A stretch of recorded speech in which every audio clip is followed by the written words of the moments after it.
My name is Chrislofland, and I'm from Kansas City, Kansas. I just moved to, I should start with my age. My name is Jordan Ford, and I just moved to living in Seoul, South Korea.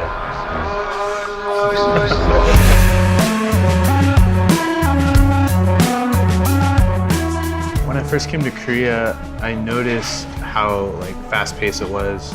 Everyone's in a hurry, buses everywhere, taxis everywhere. There's also a very high standard of living, and being raised in that, you must feel all this pressure on you of how you should look. Yeah, I mean, there's just a really high competition here to succeed in school and work.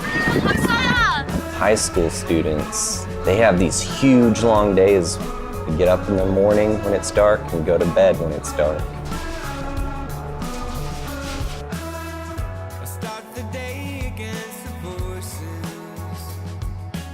One of the first weeks we were here, we went to the Han River, and I noticed there was a boat, and I asked my friend, he said, oh yeah, they're probably searching for a body. There's tons of suicides that happen on the bridge.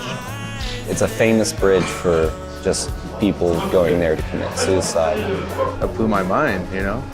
I just felt like God speaking to me and said that that's where you're supposed to minister to. One night I met this kid who had crashed his motorcycle against a pole.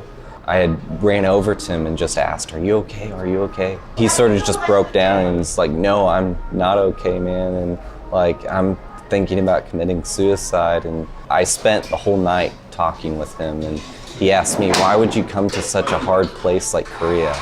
And I just hugged him and told him, man, you're not alone. I just want to tell you that God loves you.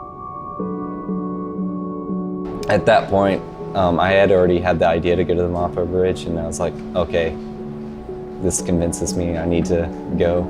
Told Chris the idea, and he's like, yeah, let's do it. Said, okay, I'll come with you. Let's go on the bridge.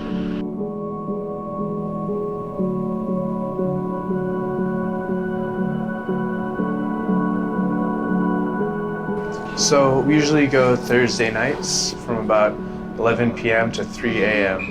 It's just like this real, lonely kind of feeling sometimes. You just kind of just feel it, and just walking down the bridge. And we know that there has been hundreds of people that have committed suicide there. So it's a place where a lot of people have died. There's this sort of darkness you feel. Right now it's winter, so it's pretty cold. Anyone we come into contact with that looks sad or alone or looks like they need someone to talk to, we talk to them. Just try to talk to everyone we can. Say 안녕하세요 and try to start a conversation with them. We've had a lot of people where we don't really know why they're there. Some of them aren't there to jump, but it's just not safe even for them to be out there, with those kind of thoughts.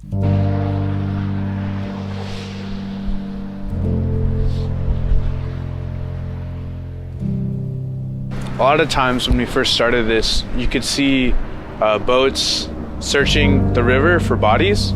They also have cameras set up all across the bridge, and they actually have a team ready with a boat to rescue people that jump. Instead of fixing the aftermath of someone jumping, we try to prevent the jumping from happening. Reach out and love people, and be their friend and be there for them. We want to make personal relationships with those people that goes past the bridge. Because someone who's depressed like that really does need more reason to keep going. Kind of dark back here. And the first night we met someone.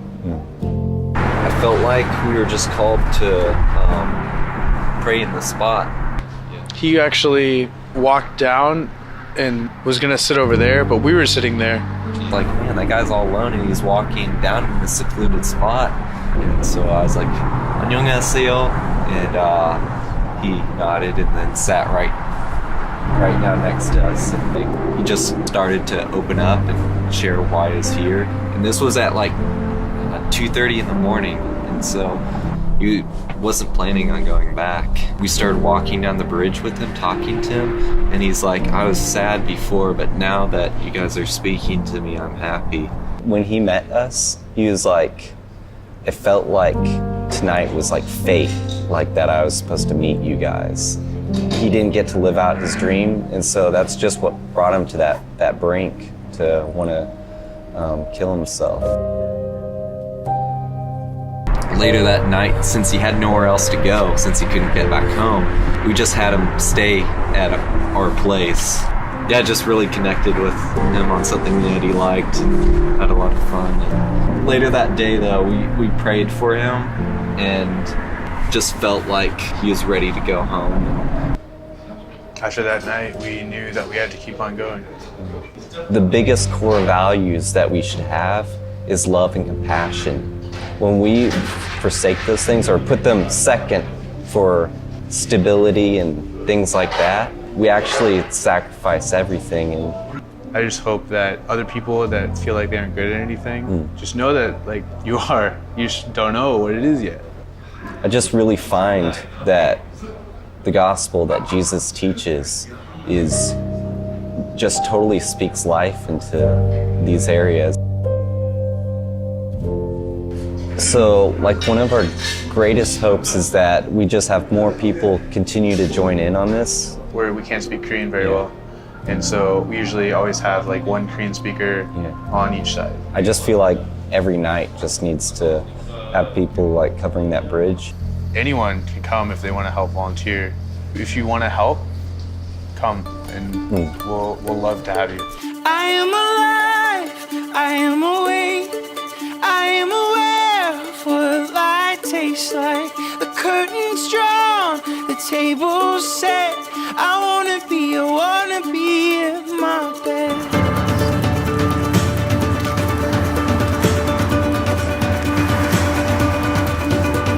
Was that good, you think? It's good. Okay.